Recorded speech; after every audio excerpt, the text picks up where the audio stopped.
The 2-5-1 progression is the most common jazz chord progression you need to know, but how do we comp over that and sound interesting?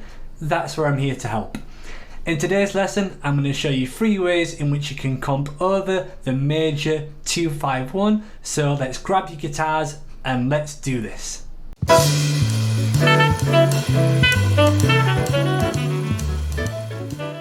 Greetings jazz guitar gurus, my name is Jamie Holroyd. I'm the founder of jamieholroydguitar.com, which is a blog, video lessons and ebooks all geared to helping you become a better jazz guitar player. If you haven't done so already, then please consider hitting that subscribe button below, then you'll get access to all the new lessons which I post. Welcome to today's lesson. Let's learn how to comp over the major 2-5-1. To demonstrate this concept, we're going to be dealing with a 2-5-1 in the key of C.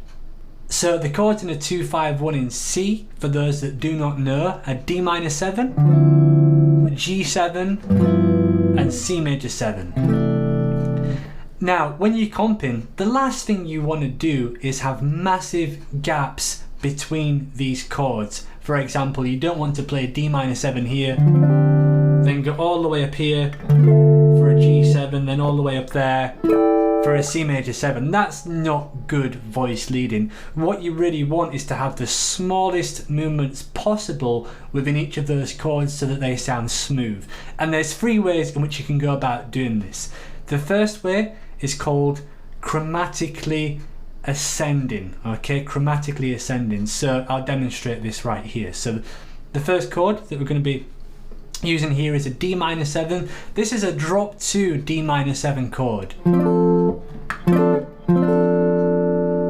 And the top note of this chord is an A natural. So if I want to chromatically ascend, what I need to do is make this A natural into an A flat. So what chord could I use to harmonise that A flat note? Well, we know that we need some kind of G7 there. So we can actually use this chord, which is an extended altered G7 chord. It's actually a G7 flat 13 with a raised 9. And it sounds like this. So we've gone from a D minor 7 to a G7 with a sharp 9. And if we continue our rising pattern, we now need a C major 7 chord, which is going to have a B as the top note. So the chord which I'm going to use to harmonise this is a drop 2 C major 7 chord, and that sounds like this. So the full progression goes D minor 7, G7 flat 13 raised 9, and then we have a C major 7 chord, the last bar like so. So in time, here's what we have. A 1, 2, 3, 4.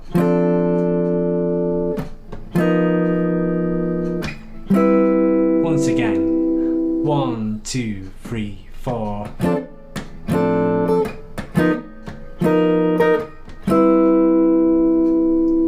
So that's example number 1. For example number 2, we're going to be doing the reverse of that. We're going to be chromatically descending the top note of the voicing. So we're going to start with our old faithful drop 2 D minor 7 chord here, and we're going to move the A natural to an A flat, and to harmonise that we're going to have the G7 flat 9 chord. So we've gone D minor 7, G7 flat 9, and if we continue dropping, we need a C major 7 chord which has a G on the top. The chord I'm going to use for this is a quartal C major chord. It's actually a C major 6-9 chord, but you don't need the 7 for this chord to be major.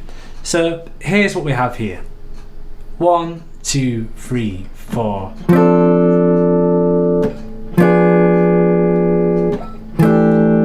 Again, 1, 2, 3, 4.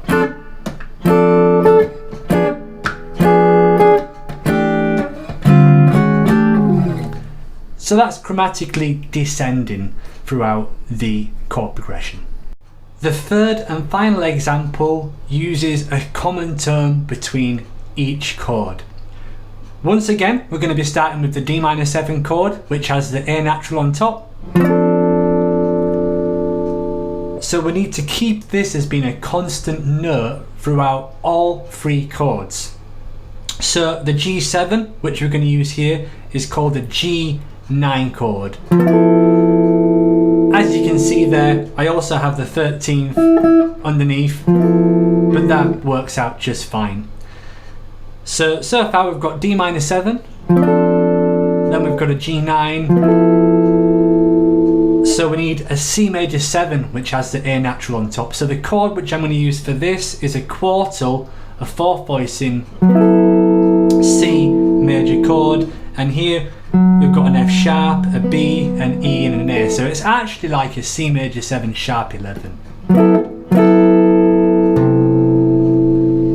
So here's how this one sounds. 1, 2, a 1, 2, 3, 4.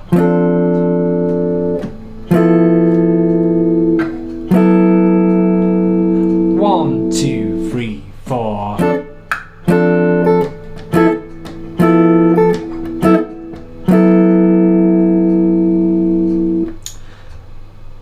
Okay, so let's hear all 3 of these together so you can hear the difference between the 3. So I'm going to start by playing the chords with a chromatically ascending top note, then we're going to go chromatically descending, and finally we're going to keep the top note the same.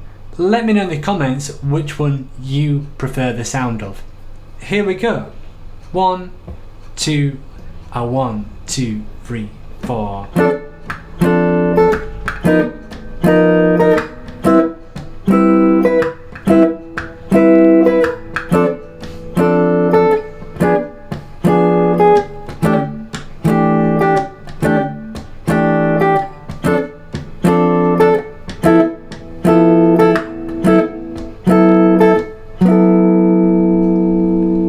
So that was all 3 of them back to back. What can you do once you've learnt these? How can you apply this technique to a tune that you're working on? Well, say for example if you're working on something like Autumn Leaves, what you could do is you could go through, say, the first 8 bars of that, and you could try to keep the top note the same throughout all 8 of those bars. So let's start with this drop 2 A minor 7 chord right here. Now if I wanted to get that as a common note in the D7 chord, I could play a D7 flat 9 chord, and then over G I could play a G major 9 chord. For the C major 7 I could use that quartal C major 7 again, F sharp minor 7 flat 5, I could use that chord, then I could use a B7 flat 9, and then maybe I could use an E minor 11 or something like that. So let's see if I can play that without any mistakes. So 1, 2, 1, 2, 3, 4.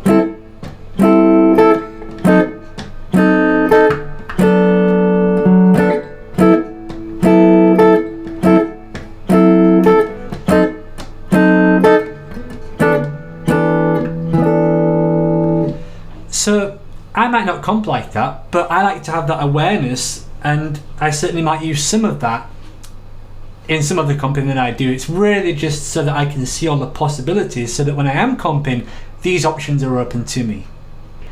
Let's look at doing something else with the Autumn Leaves progression. Let's maybe try a chromatically ascending note this time and see what happens there. So once again, we'll start with the A minor 7,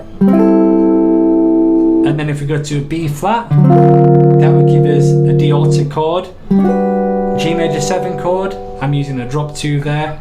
Now I'm using a quartal C major 7 chord. Now you might run into a problem here, like if I was keeping this note ascending chromatically, that would give me a C sharp, but the chord that I want here is an F sharp minor 7 flat 5, and the flat 5 of that chord is a C natural, so that's where it could stop there, right? So I might have to cheat a little bit, and I might keep a common tone there. Alright, so I could go A minor 7, D altered, G major 7, and then I went to C major 7 there. Now I might play my, here I will play my drop 2 F sharp minor 7 flat 5 chord, which is that chord. Then I could play, see, once again, if I went to a chromatically ascending note there, that would give me a 13th over the B7. And you know, when you've got a minor 2 5 1, that's what the progression is here. You don't want natural extensions on a minor 2 5 1 generally. You want like a flat 13 or a flat 9. So once again, I'll keep that C there and I'll play it B7 flat 13. All right, so as you can see, you know, you can adapt this on the fly, you know, and that's what gets you good results. So let's see if we can now put together what we've just done. So we've got A minor 7, D altered, sorry, I didn't play that. I played A minor 7, D altered, G major 7, then I played C6 9, then I played F sharp minor 7, flat 5, B7, flat 13, flat 9, and then I could resolve down chromatically to E minor 7. Alright, so this isn't a science, right? It's not guaranteed that you're going to be able to keep a common tone throughout the progression. However, it's good practice and it's going to help you keep these chord voicings without leaping across the fingerboard to get to other ones. So really, as long as you're moving by either like a semitone going up or down, or you're keeping notes in common, that's a pretty good rule of thumb, at least to get you started with this technique. So I hope that you enjoyed it. Let me know what you thought in the comment section below. If you have any questions, you can let me know as well. But thanks for checking this video out, and I hope to see you guys in the next lesson.